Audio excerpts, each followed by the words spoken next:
asalaamaaleykum wa rahmatullah ñu ngi nuyu kilifa yi fi teew yépp kilifa comité d'organisation bu Grand Magal de Touba yaakaar naa buñ ci tuddee Serigne Ousmane Mbacké yóbbaale na ñépp ñoo ngi leen di nuyu di leen ziar di nuyu waa presse bi ñëw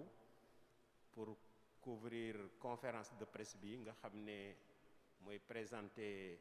les grandes lignes ci bilan wu Magal 2020 ñu commencé donc ci kuréel gi nga xam ne Khalife général des Mourides moo ko taxawal ren ci biir comité d'organisation bi di unité d'alerte et de prévention des épidémies du Grand Magal de Touba édition 2020 bi doon la première fois ñuy liggéey muy kuréel goo xam ne fekk ak fagaru ba lépp luy feebar buy law bañ a am place ci màggalu Touba léegi nag xam nga ren ci li xew ci jamono ji xew ci réew yépp xew ci continent yépp doon mbas mi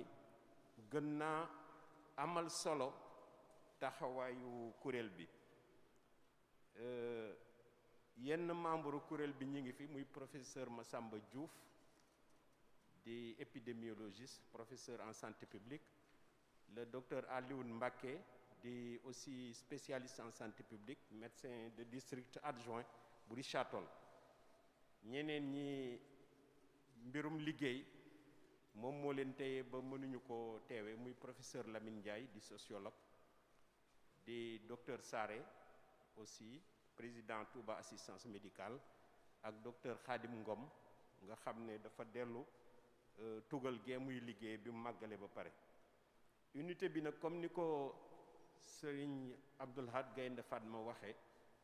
unité stratégie la maanaam xel ak xalaat ak tëral ay pexe ba màggal gi képp ku ci ñëw walla nga nekk Touba sax di recevoir ay gan mbirum wér-gu-yaram de manière générale bañ a am benn njeexital ci yow ren nag ñu gën a liggéey donc ci lii ñuy wax Covid 19 bi ñu ci jotee ndigal sëriñ bi taxawal ko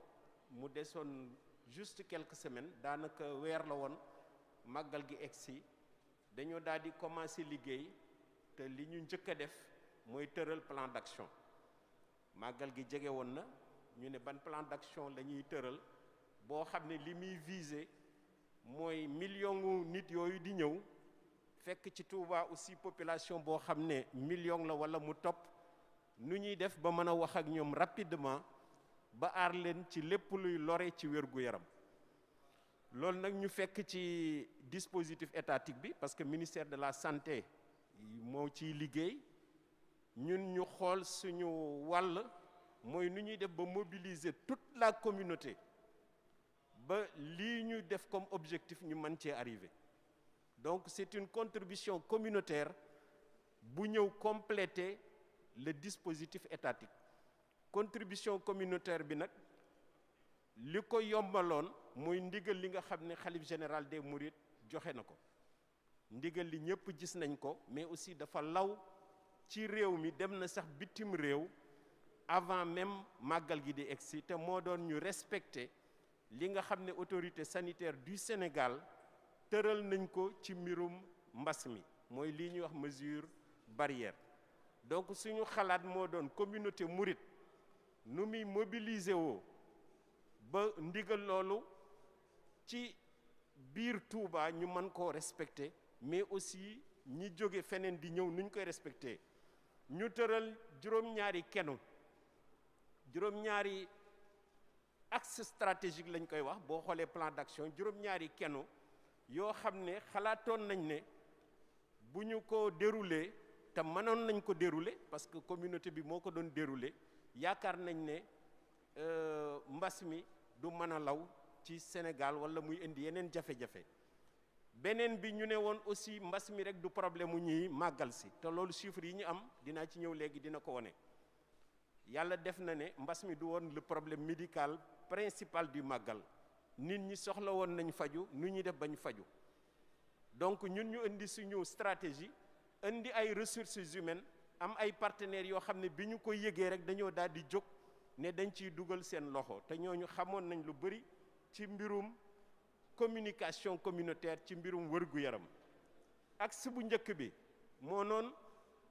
ñu fexe ba képp kuy màggal si mbirum mbas mi du la dugg muy réduction du risque de contamination par la Covid kooku moo doon le principal enjeu bu ñu xoolee résultats yi ñu ci am yaakaar naa ne c'est atteint yéen ñëpp yéen a ngi doon suivre loolu nag dama ci bëgg a joxe ay paramètres la ñuy jóge donc mënoon nañu xaalaat aussi ne feebar bi bu màggal gi lawee dëkk yëpp dinañ commencer déclarer ay cas beneen bi dañoo constaté woon ne bi màggal gi di jege si Touba bareetul woon ay cas donc leneen li ñu doon xaar mooy bu stratégie bi marché wul cas wu Touba yi dañuy daal di commencer waat cas communautaire yi yokk cas contact yi yokk cas grave yi yokk lu ñu ñaanul woon aussi décès yi yokk alors bi ñu xoolee nag loolu ñu natte ko noonu li ñu seetlu mooy dañoo encadré jouru màggal gi 14 jours avant 14 jours après chiffres yi boo ko xoolee rek xam ne loolu ñu doon xalaat yépp naan bu stratégie bi marché wul amul au contraire stratégie bi marché yaakaar nañu ne moo tax mu demee nii ci 16 592 tests yu ñu def 14 jours avant le màggal cas positif yi 408 la woon 15 jours après le màggal sur 13 368 tests 302 cas positifs la donc 408 14 jours avant 308 15 jours yi topp ci màggal nga jël cas communautaire yi parce que cas yooyu mooy difficulté bi kooku mooy refléter law-law bi 14 jours avant le màggal 232 ñaar téeméer fanweer ak ñaari cas 14 jours avant après màggal gi 163 donc mi ngi ci téeméer juróom-benn fukk ak ñett mu wàññeeku encore d'un tiers fële d'un quart la wàññeeku woon nga jël cas grave yi c'est important parce que épidémie bi li koy refléter aussi évolution am ak sévérité am cas grave la ñu compter 205 15 jours avant le màggal mu doon 76 plutôt 14 jours après le màggal 205 14 jours avant après màggal 76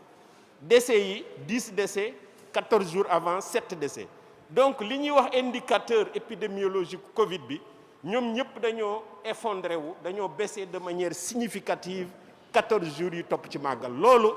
doy na pour tënk ne